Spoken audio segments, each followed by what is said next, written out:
Our title for our topic today is about moving on, or para madaling saan, move on. Sabihin mo sa katabi mo, move on ka na. The problem is, time is moving on, but you don't want to move on. Alam mo, there are many unhappy people in this world just because they are thinking what others will say. Tama? Simula nung natutunan ko ang principle na to, sumaya ang buhay ko. Naging easy sa akin ang buhay, naging practical ako, at naging madali sa akin ang buhay. Kung minsan, lalabas ako, sabi ni Pastora, nakaganon ng konti yung buhok ko. Ay, yung buhok mo, ano mo, suklayin muna natin. Hindi, hayaan mo siya. You know what I realized? Even if I'll face with the thousands of people na makakasalubong ko, they don't actually care. Ako lang yung nag-aalala kasi hindi maayos ang buhok ko. Pero sila, hindi naman yun napansin. Siguro may makapansin, isa, dalawa. Okay? Pero kung dahil lang sa buhok ko, uwi muna ako para maligo muna, mag-gel, tapos na-delay ako ng 1 hour. Pinahihirap ko yun dapat na madali lang. Tama ba? Sometimes, you have to let go of past and move on because there are still beautiful things to see in life. Marami akong nakitang ganyan. Pinipreno sila na nakaraan. Parang hirap huminga. It's too difficult to breathe and move forward just because the past is holding you back. Today, may the blessing of the Lord land on you to keep moving forward. Ang break, hindi po nilalagay yan for permanent thing. Ang brake, ginagamit lang po yan, pampreno para hindi ka lang bumangga. But that doesn't mean stop na ang takbo ng iyong buhay. Sino dito may refrigerator?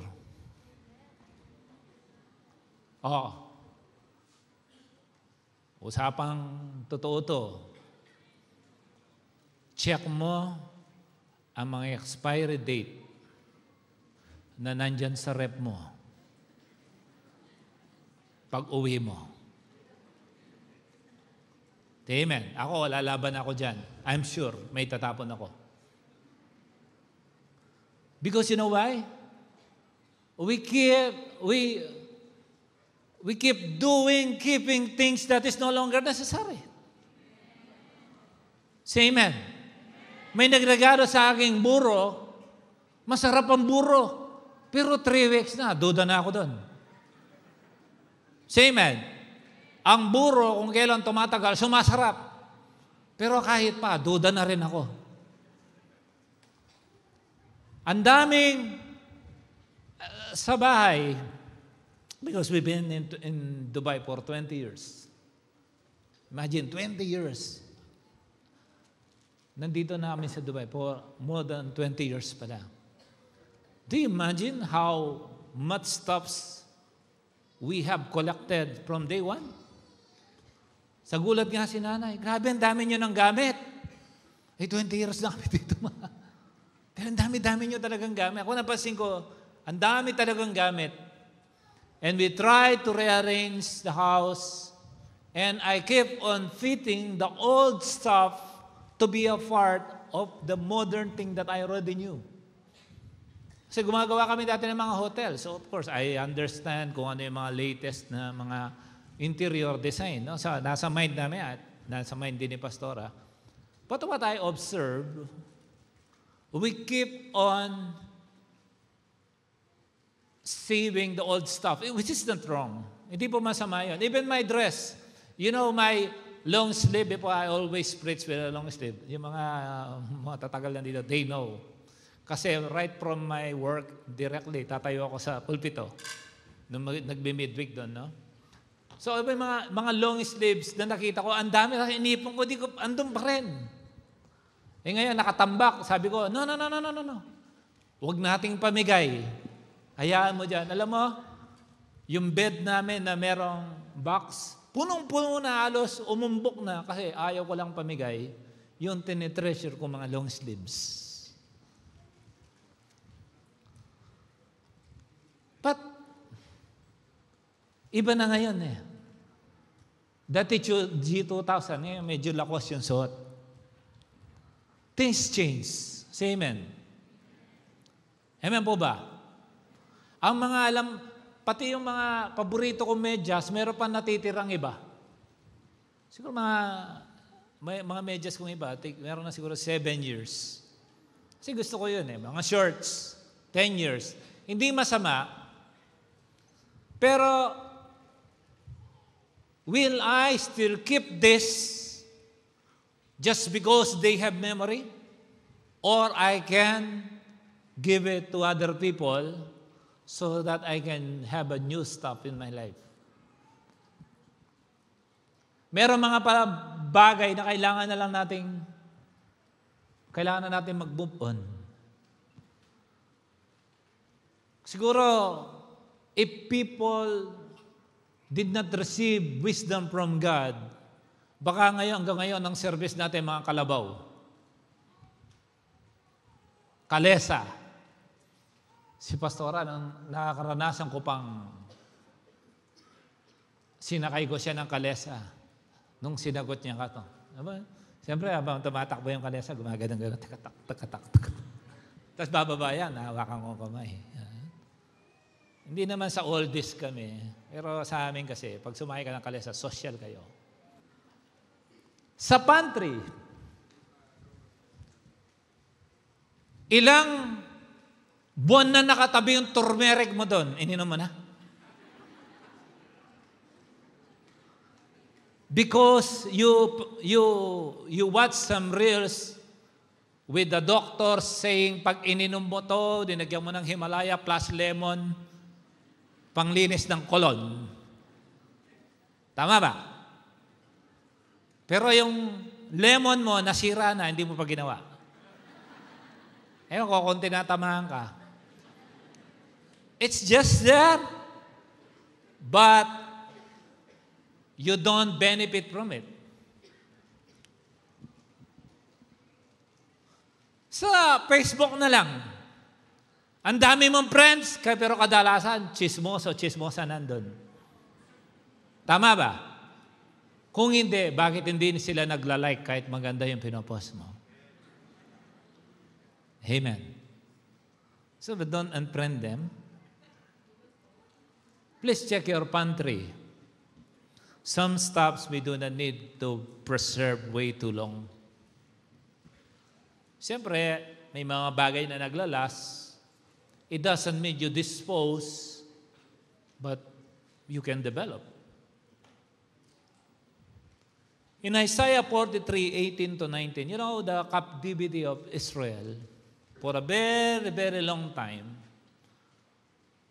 even if how difficult life is, even if how painful the payment for what you have done in the past, those who trust in the Lord always put an end.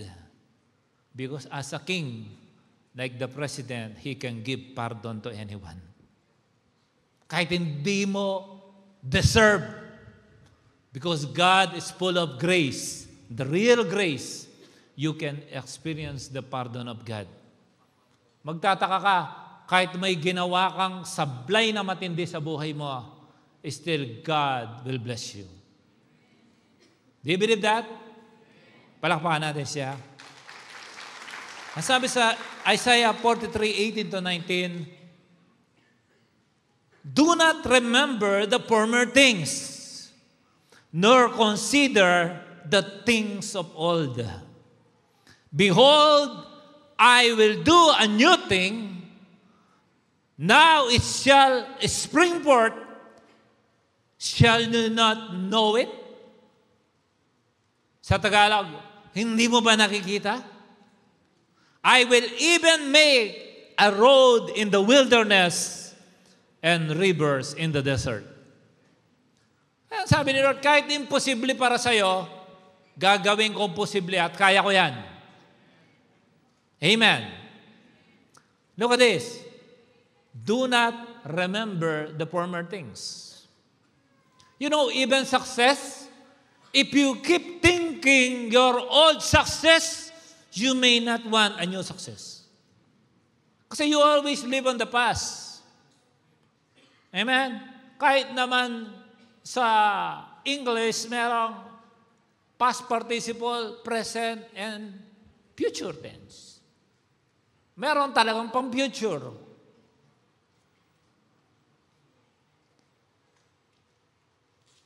Tell your neighbor, bilhin mo, bebe, the exile is about to be over. Sabi mo, o Tagalogin mo, may tatapusin si Lord sa buhay mo sa araw na ito. Sabi mo sa kanya, tapos ka ngayon.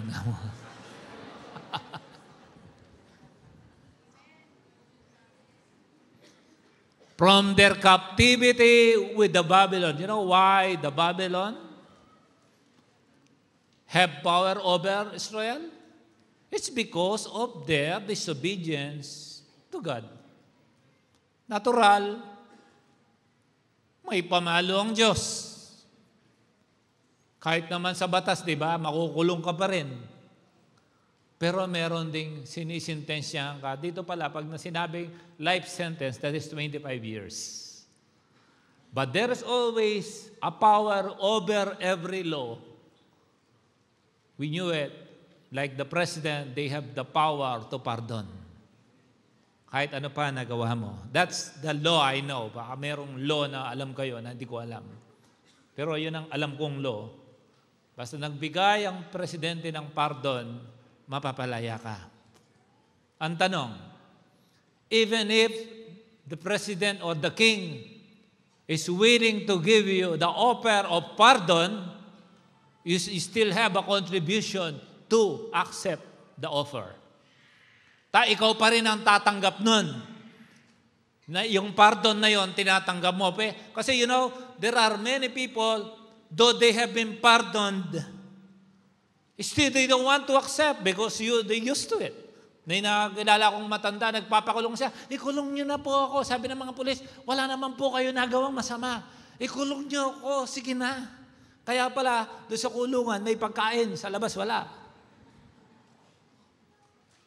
There are many people who they prepare to be imprisoned until they die. Kaya wala silang productivity. They used to it. Kaya huwag kang masanay sa masamang nakaraan.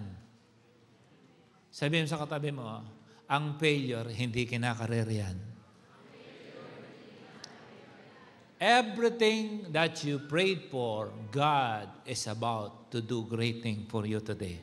In the name of Jesus. Sabihin mo, akin yun. The Lord have seen your misery. Kung minsan, naka-smile lang yan, pero matindi laban yan. Tatawa-tawa lang yan, tapos pag mag-soaking, kulang niya, hiyampas niya ng ulo niya sa flooring. Ganito po ng pinagdadaanan to.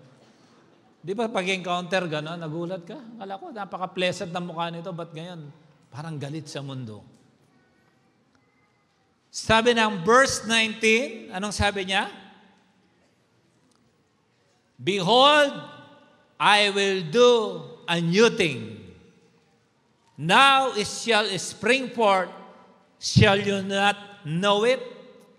Before God can do a new thing, there are conditions. Ano number 1? Forget the former things. And never consider the things of old. God is ready to give this to you. Iwanan mo muna to. Kamukha ng illustration ko minsan, di ba? Yung memory, USB mo, wala ka nang ma-save kasi sabi niya, your memory is full. You have to delete. So that USB will remain dysfunctional until you delete some files. Lalo na baka malalaking files yan. Halimbawa, files ng away na BFF, ang laki nun. Ilang GB yun. Di ba? Yung nasaktan sa sinabi ni cell leader, naku, siguro half terabyte yun.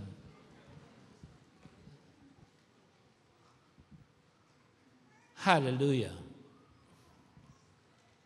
May I pray to God that may the new chapter of your life will come now. Sabihin mo, ngayon na. Amen.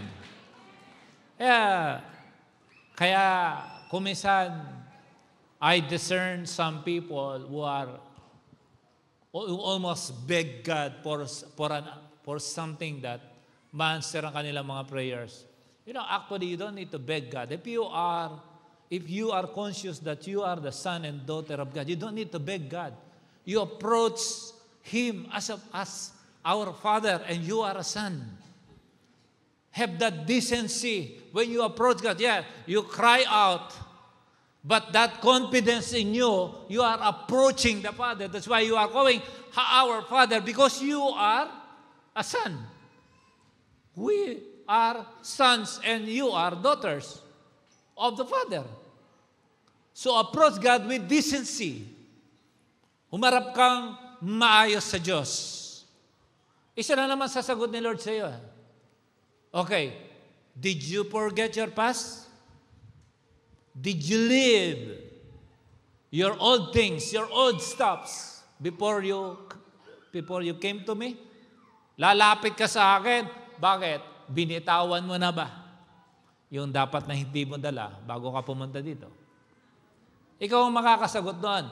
God always have a brand new thing for you. Even the things you haven't had in your life, mga brand new things na hinihingi mo sa Diyos, pwede niyang ibigay sa iyo, kaya lang baka hindi magkasya. Sometimes the Lord do not answer prayers because when He answer your prayers, you will focus on the answered prayer, not to Him. Kaya marami ako nakita, kung kailan sila na-blessed na wala sila sa ministry. Then how can God entrust you with more things? And He loves you. The more He give you, the more you are going further. How can He trust you? Mahirap mapagkatiwalaan ng ganon. Okay? Remember this. Our God always desire a new thing for you. Kasi if there are no new things na dinidesire niya, how come we have tomorrow? Bukas, bagong araw na naman. No one can promise tomorrow, only God. Even us cannot promise tomorrow. What we can control is the present. Past, you cannot control anymore. That's done. Present, I'll take this. It's my control. Kaya ko pa. Pero bukas, hindi ko na siguro, I'm not sure if I can still take it. But only God can allow that to happen. Kaya you have to depend. We need to depend on God. That He is the God of the new thing. Kahit mga bagay na hindi mo pa meron, kahit mga bagay na wala mo pa, kayang ibigay ng Diyos. Kaya if you are hopeful, there is no place in your life where you will look upset o yung outcast yung mukha mo. Why? Hopeful people are always happy. Say amen. Turning the next chapter is always a new thing. Sa devotion, merong new revelation. Si God, may bago siyang pangungusap. Lord, alam ko Lord, successful ako kahapon. Salamat. Successful ako ngayon. Lord, excited na po ako sa success ko bukas. Ganun ka ba ka-excited? Pag nagde-devotion ka? Kaya pag gising mo sa umaga, excited ka na agad eh. Bakit? Grabe, bukas, mamaya, Alas 6 na naman. Papasok na naman ako sa work. Hallelujah! Say amen. You can see not maybe it's a coincidence 1 or 2 cars going out with you every day. But not every day makakasabay mo. Iba't ibang sasakyan makakasalamuha mo. No? Iba't ibang tao na mimit mo, iba't ibang pagkakataon, iba't ibang setup. Even sa pagpasok mo sa trabaho, pag palagi mong paborito ang lane na to, one day, baka nandito ka sa lane na to. Mababago siya. Why? God loves switching our lives on the next chapter. Ibang chapter naman. Ibang chapter naman. Nakakasawa din. Ako, paborito kong gatas ng kalabaw, pero nakakasawa din pag araw-araw. Tama ba? Your last year is not your new year. Tama. Bakit tayo nagse-celebrate ng New Year? Ang saya natin. Kabait. We are excited not because of fireworks. Excited tayo kasi ganado na naman ako sa promises ni God na gagawin na naman this year. Wala pang December 31, I'm already thinking the beauty of 2025. Sana gadalangin ko, kapatid, maging ganun ang puso mo. Pag ganado ka sa next day mo, ibig sabihin, walang kang down moment. Palagi kang masaya. Do you have the Holy Spirit? Tanungin mo yung katabi mo, do you have the Holy Spirit? Oh. Ang Holy Spirit, pag nasa iyo, ang isa sa content ng fruit is joy. Dapat maging masiyahin tayo. Amen. Sabi ng Lord, and this is the truth. That's why in verse 19, the Bible said, can you not see it? Can you not perceive it? You know why? Because many people don't see it. God is ready to make a new thing, but they can't see it because, sabi ng Bible, no one plow that look back. Wala nag-aararo na kahit pandiyan si crush mo, hindi ka makapang-araro ng, di ba? Walang nang-aararong tumitingin patalikod, sabi ng Bible. Tama ba? So, God has a great future for you. Pero kung tingin ka ng tingin sa nakaraan, sabi niya, can you not perceive it? Can you not see? Di mo ba nakikita? I have a great plan for you. I have a great plan for you. I have the nice guy for you. Okay? I have the nice girl for you. Amen. Tapos may surprise, magugulat ka. Why, Pastor, bakit? Pastor, buntis na po ako. Wow! Ang daming balitang bigla na lang nagpa-pop up yung isang answered prayer na bigla na lang dumating. Why? The Lord loves giving you new thing. Say amen. Pagka kasi palagi kang may inaasahan, di ba pagka pipiesta sa inyo, excited ka na? Di ba? Ganun ta. March 10. Oh, hallelujah. Malapit na. March 19 ang piyesta sa amin. Tapos naghahanda ka na. Pag nakakita ka na ng mga sabit ng mga triangle na iba't ibang kulay na gano'n, no? Ibig sabihin, uuwi na si Cross. Di ba? Excited ka, may inaantay ka. Whenever you keep discovering the promises of God, ang sarap mabuhay. Kaya walang puwang, walang pwesto ang kalungkutan sa mga taong totoong mayroong Kristo sa buhay. Amen? Kaya nga si Lord namatay na sa krus ng Kalbaryo para wag ka nang magpakamatay. Siya na yung namatay para ikaw at ako ay mabuhay.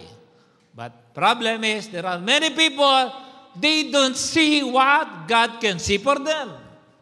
Can you not see it? Can you not perceive it? Why? You keep looking on the past. There are many people who are afraid to enter a new relationship because of the failed relationship. Why don't you try a new relationship with the Lord wherein He is in control? May pinayuhan ako kailan lang. Sabi ko, life is beautiful. Masarap ang ikakasal. Ayusin mo. Opo.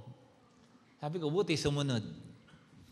Masarap ang may asawa. God is about to do a new thing.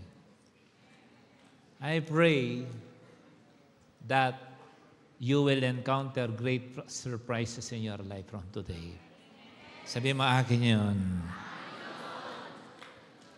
Praise God. Hindi yung, dahil di mo pa nakukuha, tutulungan mo na si Lord. May mga, Lord, dahil di ka pa uma-action, actionan ko na, Lord. Matagal ka masyado, Lord. Yung mga merong everlasting impact yung error nila sa buhay. Mahirap yung maintenance life. Ganyan nangyari sa mga kaya kung babasahin mo lahat ng chapter bago itong chapter na to, talaga naghirap sila dahil sa disobedience nila. Amen. But many of you, the Lord will end your misery by the power of the blood of Jesus. He is doing a new thing, and you must perceive it. Okay? You must see that God is at work. Dapat makita mo na si Lord nagtatrabaho siya para sa iyo. Ginagawa niya, He make things because He is the God of order in life. He makes things in order for you. Kung minsan nga, hindi mo hinihingi, tapos magugulat ka. I don't know, paano ba ako nakachamba? Bakit umayos ang aking buhay at meron ako nito ngayon? Pero alam mo bakit? Mahal ka ni Lord. Ganun lang yan. The answer for your new thing is forgetting the former thing. Sabi mo sa katabi mo, kalimutan mo na. Kalimutan mo na. Before God to do something new, let go the something old. Luma na yung sala, hindi ka na makasabay, tapon mo yung lumang sala, bumili ka ng bagong sala para makasabay ka sa mga modern na bahay. You can have the new thing if you keep living in what you've been through. Kasi tapos na yun. Amen? Kung isa nagsasakit-sakitan ka na lang, peklat na lang yan. Di ba? Ang peklat at saka yung original na skin, parehas na lang ang pakiramdam niyan. Tama? Tingnan mo, may mapeklat dyan. Ganunin mo. Oo nga, no, parehas lang pakiramdam. Meron lang something na bump o bababa kasi nga peklat. Pero ang pakiramdam niyan, parehas na yan. Akala mo na lang yun. So if you are stuck in your past, God is up to something new in your life.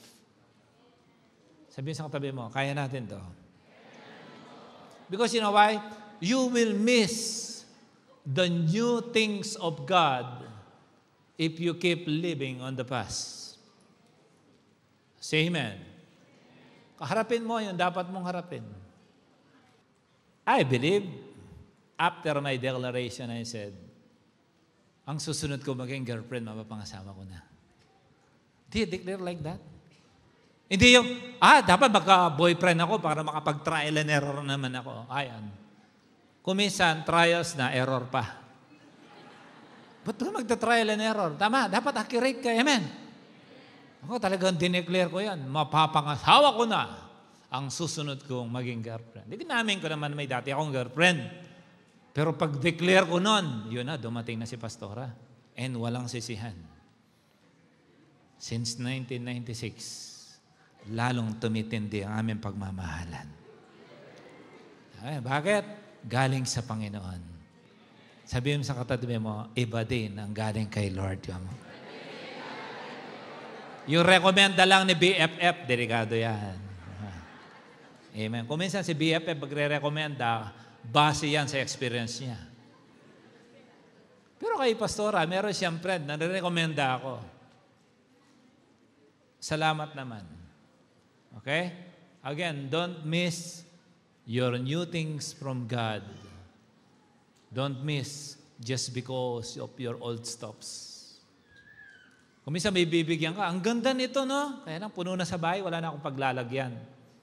Nire-regalo sa'yo, Treadmill. Pampapayat. Pampaganda ng katawan.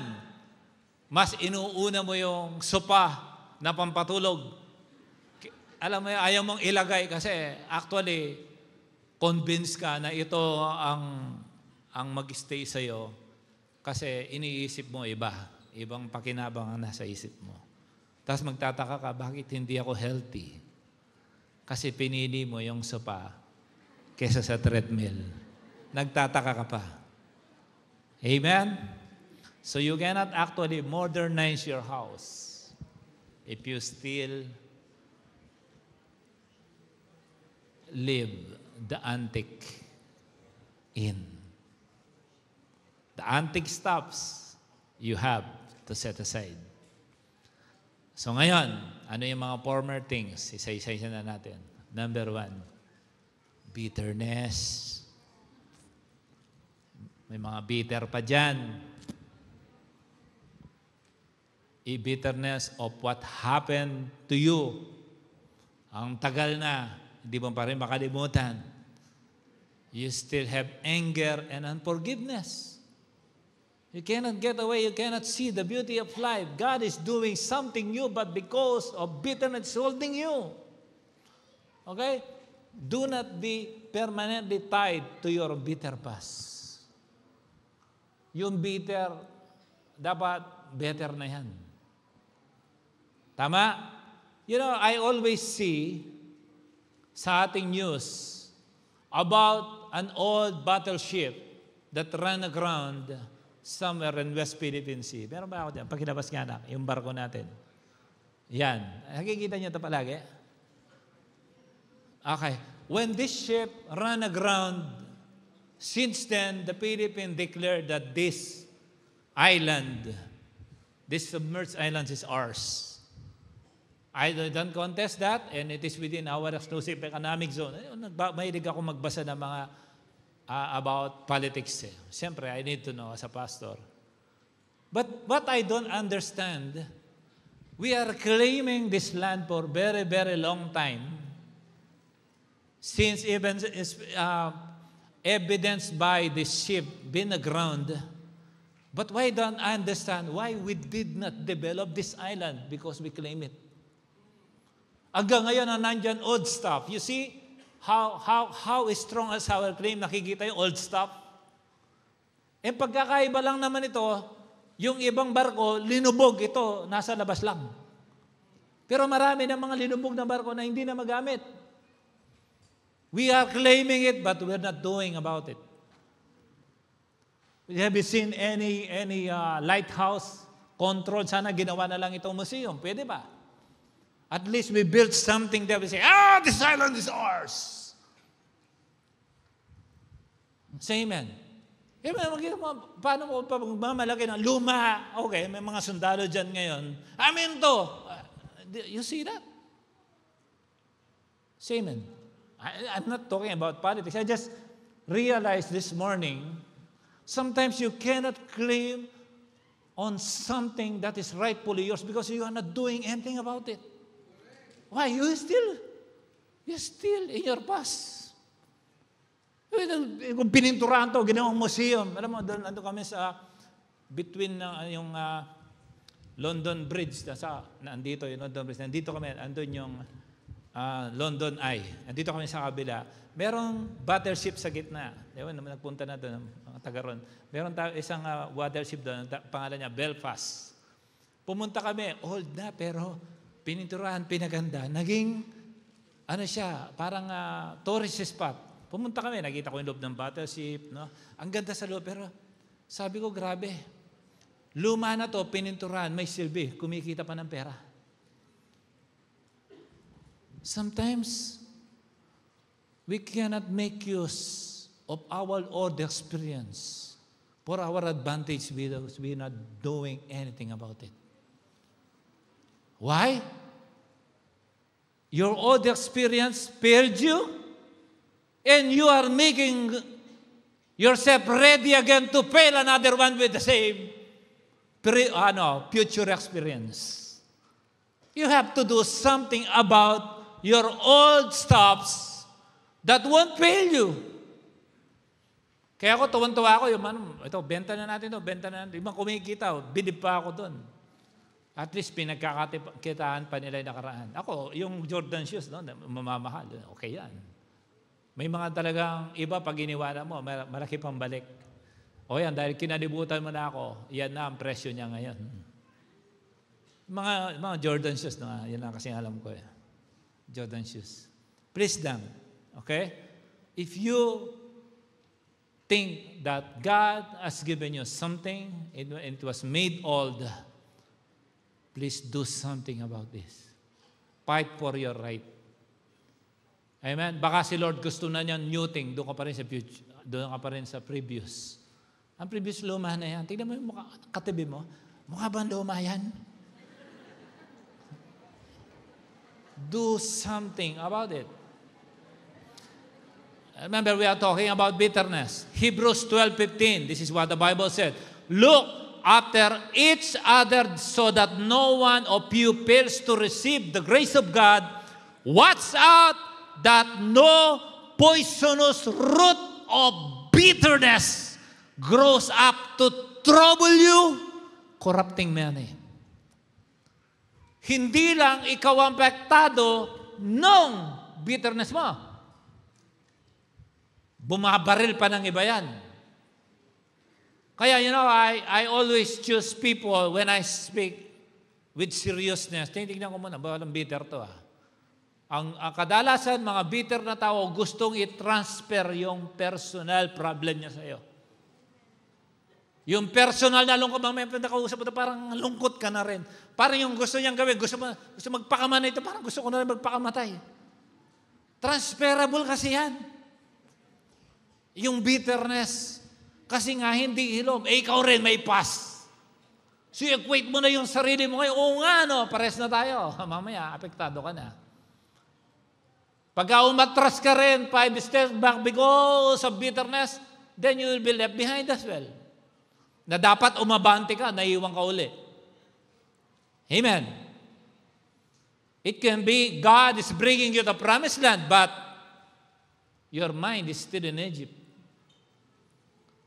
Papunta kang promised land, tapos ang utak mo nasa Egypt. Ano nangyari? Everyone who have the experience of mind of Egypt, all of them died in the wilderness. And everyone who entered the promised land, except for Joshua and Caleb and other faithful, were able to enter the promised land. But all of them who have the mind of Egypt, the taste of Egypt in the past, were not able to enter the promised land. Namatay sila sa wilderness. Nangatuka sila ng ahas. That's why the Lord made the process so long, supposed to be 40 days, it was made 40 years. Delayed because of bitterness. Because of the taste of the past. Because of the former things. Then the Lord said, I have a brand new thing for you. I have a beautiful future for you. Forget all oh, Moses, if you have not brought us this far, we have no problem. We don't have problem being slave in Egypt as long as we can eat. Now, you see, we're going to die in the wilderness. Hindi pa sapat sa kanila ang napakaraming himalang ginawa ng Diyos. The water turned into blood. They can see the great move of God. Still, hindi pa rin natuto. Ang isip pa rin nila nasa nakaraan. Anong ginawa? Ikinamatay nila. So wag mo naway makamatayan ang nakaraan mo para hindi mo makuha ang maganda mong bukas. Do you know the devil is always after what can irritate you? Ang sarap mairita minsan, no? Galit ka lalo. Pero pag na-realize mo, pinagluluko ka ng demonyo. Maraming mga tao may prinsipyo. I've seen many people full of principle, but they cannot defeat the demons that bully them. Hindi nila kaya gapiin. Kahit mga demonyitong maliliit lang, hindi nila makayanan. Why? Because their mind is in the past. Maganda pa ang araw mo until marinig mo ang kanyang pangalan. Di ba? Ay, Bes, how are you? Hey, kasama mo yan. Ganun, di ba? Ay, tara, Bes, tara, alis na. Sige, dyan lang kayo, uwi na lang ako. Something nakaraan. Pag may magagalitin kang beshi, may nakaraan. Yan yung mga tumanda na, yung pag maglakad, ganyan, may mga nakaraan yan. Hindi na nila makita ang bukas. Tumanda na yan dahil sa nakaraan. Marami ang mga hindi nakaranas ng masasarap sa buhay dahil sa nakaraan. You know, one of my father's failure is this. Dahil sinabi ng kapitbahay, our neighbor said, if you buy a car, if you hate your neighbor, tell him to buy a car. Mga ano yan, mga 50 years ago. Yan ang mga termino. Pagka daw yung galit ka sa kapitbahay mo, pabilan mo ng sasakyan. Hindi mo alam, baka ayaw ka lang magkasasakyan ng kapitbahay mo. Alam mo, ang tagal-tagal naming tumanda kami. Kailan ako nakasakay ng kotse? High school. First time kong sumakay ng kotse, nahilo ako. Dahil nga hindi kami nakaranas ng may sasakyan. Isinakay kasi ng tatay ko ang kanyang kaisipan sa experience ng iba. Tama? Tingnan mo sarili mo. Baka hindi ka matagumpay ngayon kasi sinakay mo sa iba ang buhay mo. Check lang, check.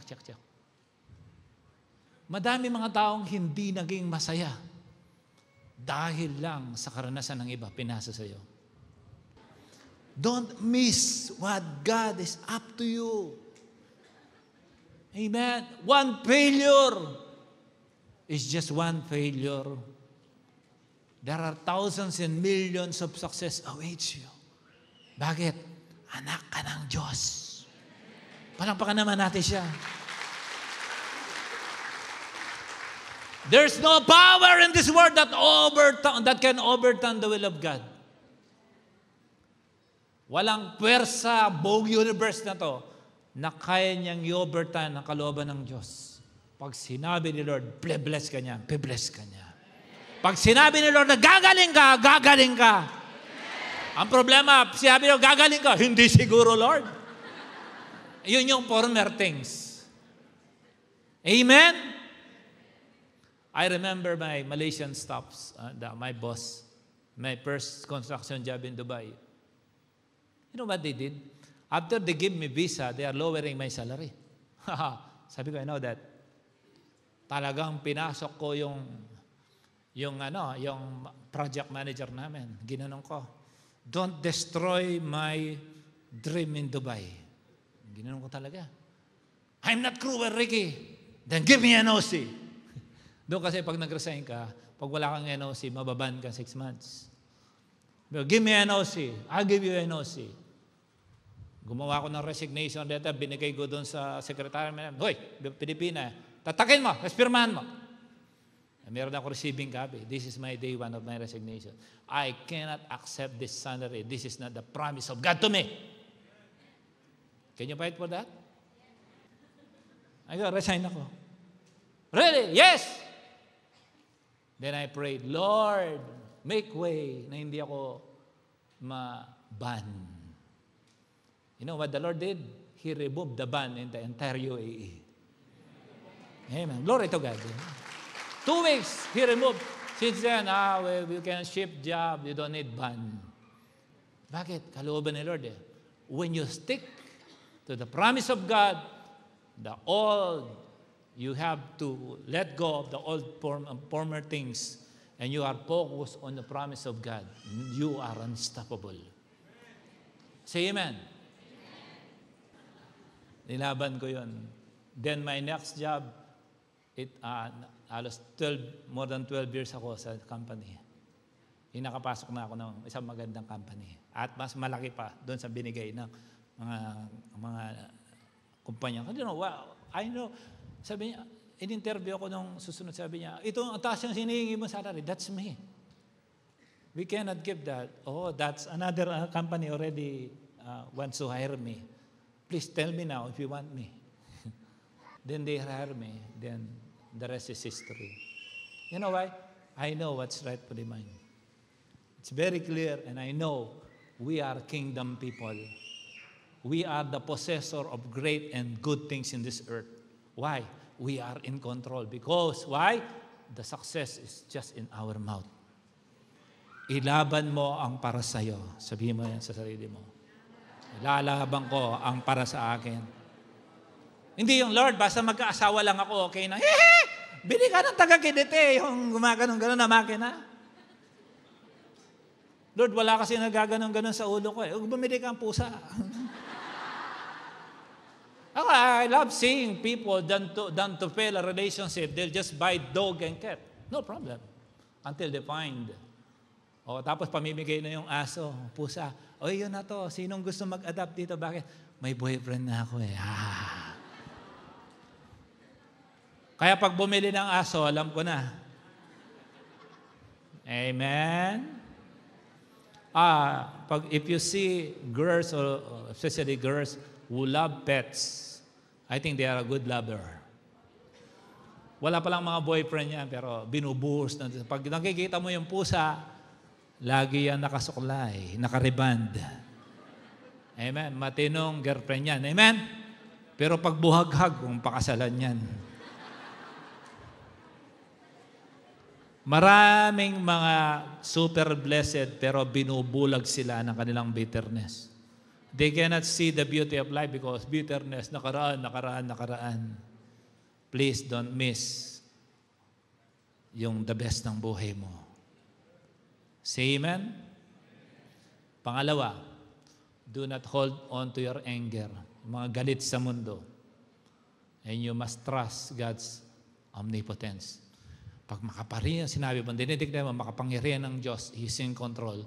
He is in control. Tama? Sabi ni Lord, ano sabi niya? Love your enemy. Kanino ka magalit? Siyempre sa enemy mo. Love your enemy. Pero sabi ni Lord, vengeance is mine. You know why? So that your hands will not be filled with any blood. Ano ka? Absuelto ka. Pero sabi ni Lord, hindi nangangahulugan na hindi kita ipaggaganti. Akin ang paghihiganti. Then bigay mo kay God, then you can relax. Amen. Why will you take it? Why you take the responsibility? Why will you put your blood in your hand? You pray. God is powerful. He can do. He can do on your behalf. Okay? Walang effect sa'yo ang all things works together for good kung magagalitin ka.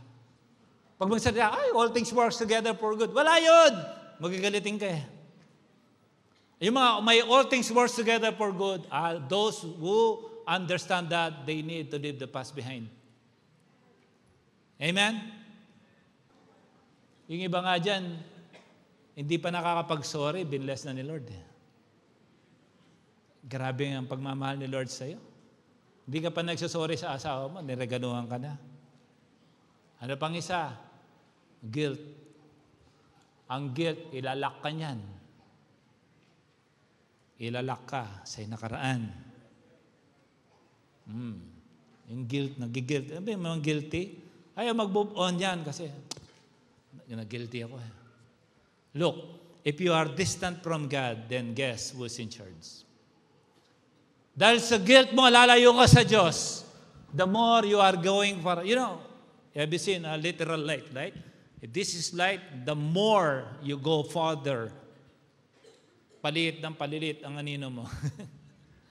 Palayo ka ng palayo sa Diyos. Yung distansya mo mula doon sa light, yung in charge ang darkness. The more you are going farther from the light, the darkness is in charge. Bakit mo kaya mag-govern ang darkness sa buhay mo? Give it to God. Okay? Look, May magagawa ka pa ba na tapos na? You can correct partially, but you cannot do anything about it. It happened. Guilty ka na, okay, guilty ka na, but it doesn't mean you'll be guilty for the rest of your life. Even those prisoners who were proven guilty, this judge, this court, now declare you guilty. Pero after 2 years, sa sarap ng kabahin doon sa loob ng kulungan, tumaba. Oh, kumusta ka na? Doon tuwa pa pala. Salamat, 2 years na kitang hindi nakakausap, darling. Ang ayos pala ng buhay ko pag di kita kasama. O, paano yan? 2 years na lang, lalabas na ako dito, makakasama na kita. Hello? Guilt is not permanent. Why? Because God is a forgiving God. Hello? Hindi po permanente ang guilt. Kahit ang presidente nagpapardon. Okay? You know, in the church, we have same vision to go and make disciples. But the method changes. Noon, nangangatok, nag-OBE sa daan. Even the method to evangelize the whole world changes. The method. Why I need to go to Thailand to learn? The moment na nakausap ko si Bishop Oriel, pagkakuha ko ng strategy, gusto ko na mamasyal. Sabi ko, ito yung kailangan ko. Kuha ko na. So we are going to work. And it's a very concise and accurate and easy strategy where we can double our numbers in the next 6 months. Are you happy? We can double our cell groups in the next 6 months. May gagawin tayo. Sabihin sa katabi, may gagawin tayo. Amen. In this life, even my fellow pastors, ang sabi ko sa kanila, if you don't have creativity, maiiwan ka. Katabi mo, pag yan wala yung creativity, mapang-iiwanan yan. Tama? Sabi ko sa nanay ko, dati bilib na bilib ako sa tatay ko. Akala ko, ang tatay ko ang nagpa-gold teeth sa nanay ko. Sabi ko, sa buong buhay ko, Nay, sabi ko, grabe, ginastosan ka ni tatay, pinaginto niya yung ngipin ko. Ako nagpaginto ng ngipin ko. Naalaman ko, grabe. Kaya pala, attracted yung mga manliligaw kay nanay kasi kumikinang yung mga ngipin niya. Yun ang gusto nun, amen? Ngayon, pagkagawa mo ba, sabi, napaka-over naman ito. No? Parang tartar sa ginto yung ngipin niya. Pero si nanay nag-innovate, nakuha niya tuloy si tatay. Hello? Sabi sa katabi mo, it's time to do the new thing. Last one, avoid insecurity. Sabi mo, wag insecure. Pag insecure ka, hindi ka magiging worthy. Marami mga insecure dyan. Sabi sa katabi mo, hindi ka dapat insecure. Okay. So, choose not to be bitter. Ang sabi ng Luke 5:37, and no one puts new wine into old wineskin, for the new wine would burst the wineskins, spilling the wine and ruining the skin. So don't ask God or new thing nang hindi matibay ang bagong wineskin mo. You know why? Old thinking cannot contain new ideas. Sabi mga bagong ibibigay sa iyo sa Panginoon, bagong tangi-tangi, bagong revelation, bagong strategy. Why? Yung buhay mo kahapon di ngayon, hindi pwedeng buhay binata ka, may asawa ka na. Hindi pwedeng buhay may asawa ka na kung may anak ka na. Magkakaiba yan. Hindi pwedeng ang anak mo, baby, palaging masaya. One day, tabato, ay, tabato mo yung, ay, isang umuwi. Di ka pa umuwi. Anong oras na? Ay, sino yan? Sino naligo sa'yo yan? Ay, ano mo, yan, baby mo. Paiba ng paibang challenges mo. One day, yung anak mo, akala mo, baby pa rin. Sino yan? Di pwede. 23 na ako. Oo nga pala. Tapos sabi niya, 50 ka na. Ang bilis. Amen. Things are changing. Accept changes. Sabi sa katabi mo, move on. Ay, mahirap. Sabi mo, move on. There's nothing worse than life shaped by someone else's bitterness. Pag sinabi mong grace, bahala si Lord sa akin, it means yung resume mo magmamatch sa requirement ngayon.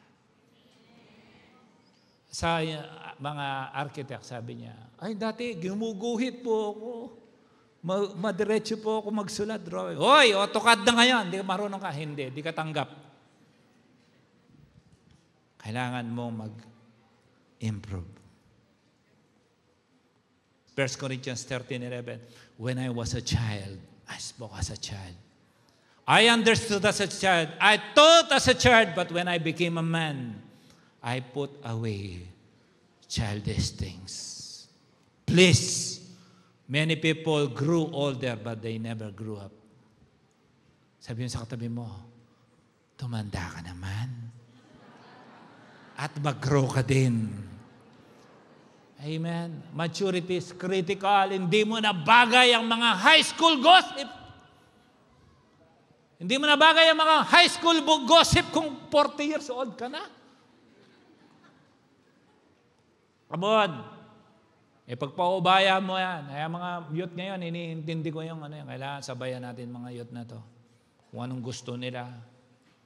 Gusto ko na rin magsuot ng maluwang na pantalon. Sasabayan ko itong mga to. Hindi ko talaga bagay. Kailangan talaga, youth to youth. Amen?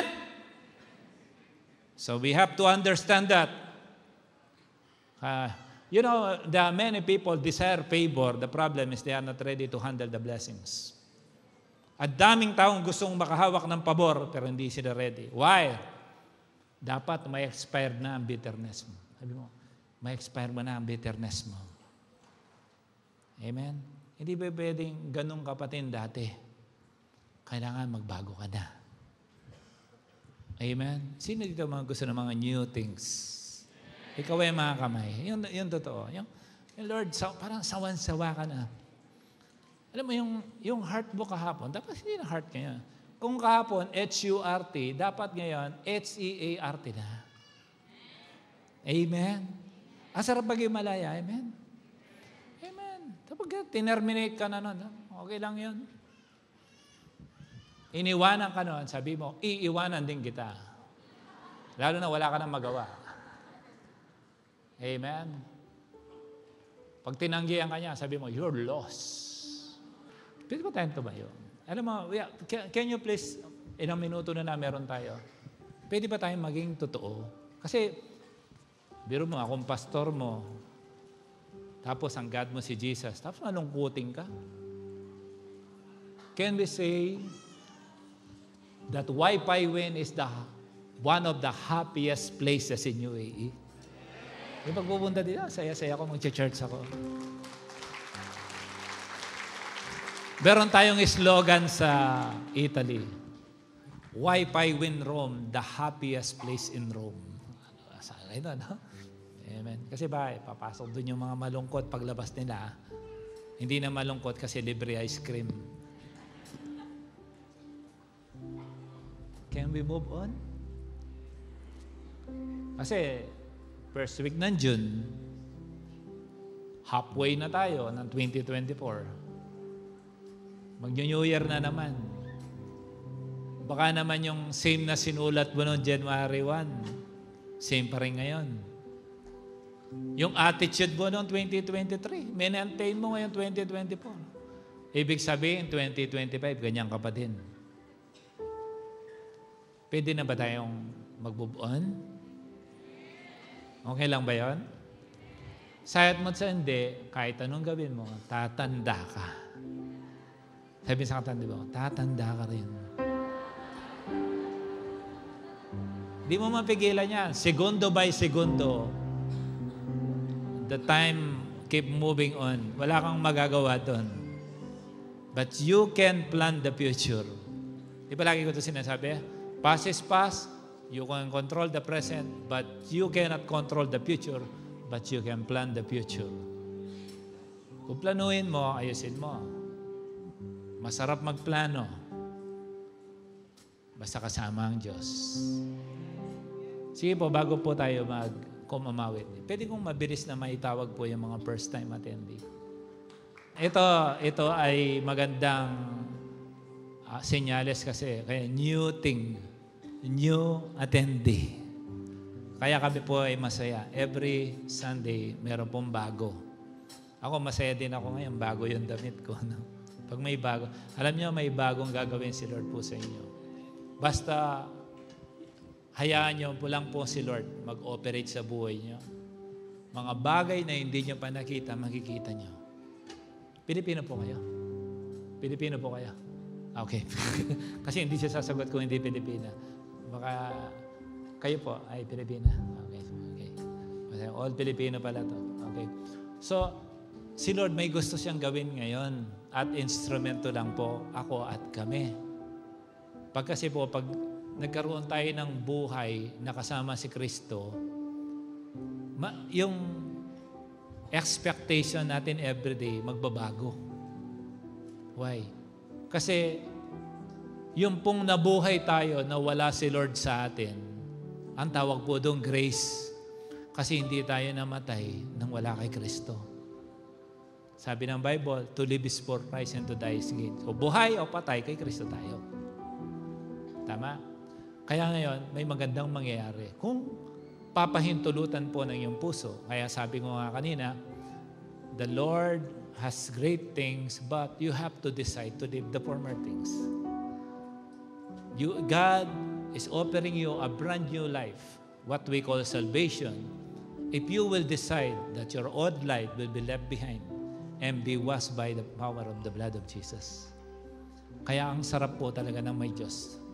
Simula ngayon po, pagbukas ang iyong puso, makakaramdam kayo ng something na bago sa inyong buhay na napakasaya. Even God can add years to your life. If the doctor warned you na ito na lang ang buhay mo, wala kang pinagsasabihan ng sakit mo, God can add years to your life. That's biblical. Kung sumasabog na yung family mo, parang hopeless ka na, uuwi ka na. Ang dami dito sa church, uuwi na bukas, nagkatrabaho pa ngayon. Marami namang, I don't know, there are people, we are uniquely designed, but we must be one in common, having Jesus Christ in our heart. Salvation. Sabi po sa Book of Ephesians, no, na ang kaligtasan ay regalo ng Diyos. Lahat po tayo gusto natin regalo. Amen? Nay, gusto mo na regalo, di ba? Ako rin, gusto ko na regalo. Alam niyo po ba, ang kaligtasan, regalo siya. Hindi dahil sa mabait ka, mapagbigay ka, ligtas ka na. Ang regalo ay grasya ng Diyos. Amen? Ngayon, hindi naman pala mahirap maligtas, madali lang.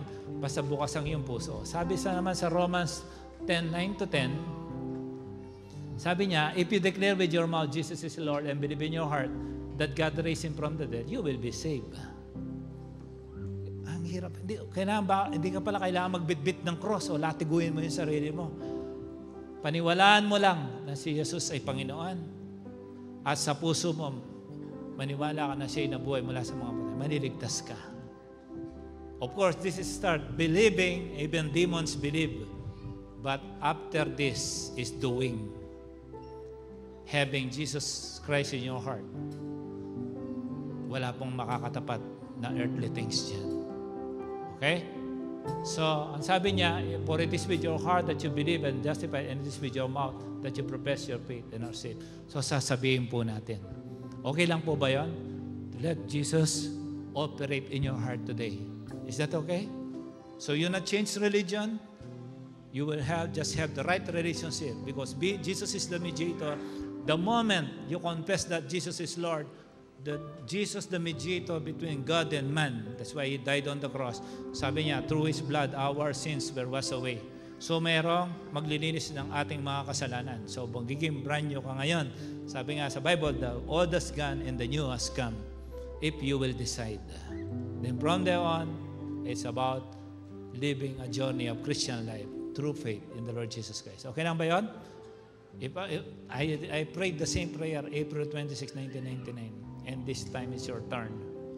Can I lead you in a very simple prayer? Sige po, I invite you please close your eyes and bow down. Sabihin mo, Jesus.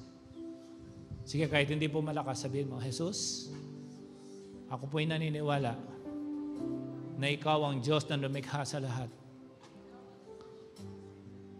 dinedeklara kitang Panginoon ng aking buhay. At mula sa aking puso, ako po ay naniniwala na ikaw ay nabuhay mula sa mga patay. Mula sa araw na ito, ipinagkakalob ko sa iyo ang aking puso, ang aking kaluluwa, at ang katawan na ito. Banal na Santong Espiritu, niyayakap kita at wini-welcome kita sa aking buhay. Pinaniniwalaan ko na sa aking pagtanggap sa ating Panginoong Hesus, ang kanyang banal na dugo ay hinugasan na ang lahat ng aking nagawang kasalanan laban sa iyo, laban sa aking kapwa, at maging laban sa aking sarili. Salamat sa isang bagong relasyon na meron ako ngayon sa iyo, Panginoong Hesus. At ako po ay naniniwala na ang aking pangalan ay nakatala na sa aklat ng buhay. Sa pangalan ni Hesus. Amen. Cambridge, please close your eyes. First time attendee, I'll pray for you. Lord, hindi ko po sila kilala. Kilala niyo po sila. Hindi po aksidente na ito po ang mensahe sa araw na ito. Pero po isa lang ang tiyak. Lahat may nakaraan. At dalangin ko na kung ang mga nakaraan na ito ang pumipigil para sila ay mapagpala o makaabante na may kagalakan sa buhay, ipinagkakatiwala ko po sila sa araw na ito sa iyong mga kamay. Lord, buksan mo ang durungawan ng langit upang mapagpala ang kanilang mga buhay. Meron dito, Panginoon, na kahit sa kabila ng katiwasayan sa buhay, meron pa rin as parte ng kanilang buhay na hindi sila nagiging masaya. Hayaan mo sa araw na ito na nakatagpo ka nila, magkaroon sila ng tunay na kagalakan mula sa iyo. Lahat ng naririto, Panginoon, na dumating at may hinaing sa iyo, Lord, give them the new thing for them. Give them the best things na wala pa sa kanila, matagal na nilang idinadalangin sa iyo. Hayaan mo maibigay nila ang pagtitiwala nila sa iyo, higit sa tiwala nila sa mga tao. Salamat kung sino man ang problema sa kanilang pamilya, anak, sa kanilang health, finances, sa relasyon, sa trabaho, at sa iba't ibang klaseng pagsubok ng buhay. Dalangin ko, kapatid, na sa iyong pagparito ay haplusin ng Diyos ang iyong puso at maramdaman mo ang tunay na kapayapaan mula sa Diyos. Ikaw ay aming pinagpapala sa pangalan ni Jesus na iyong pagparito ay bibigyan ka na ng bagong puso at bagong tiwala sa Panginoon. I bless you with the full measure of the blessing that comes from heaven that only Jesus Christ can give. I speak peace upon you. At ilumin ni Lord ang puso mo sa oras na ito. Salamat. Wala kang lalampasan, Panginoon, isa man sa kanila, na ang araw na ito ay araw na kanilang tagumpay. Araw na kanilang matagpuan ang kanilang matagal na hinahanap, na ikaw, Panginoon, ang relasyon nila sa iyo is the last missing puzzle for them to live a real, joyful, and happy living. I thank you for their lives and we bless them in Jesus' name. Amen. Okay, everybody, let's raise your hands. Let's raise our hands. Just raise our hands. Sige po, members tayo matin. Close your eyes and raise your hands. Let us do the faith declaration.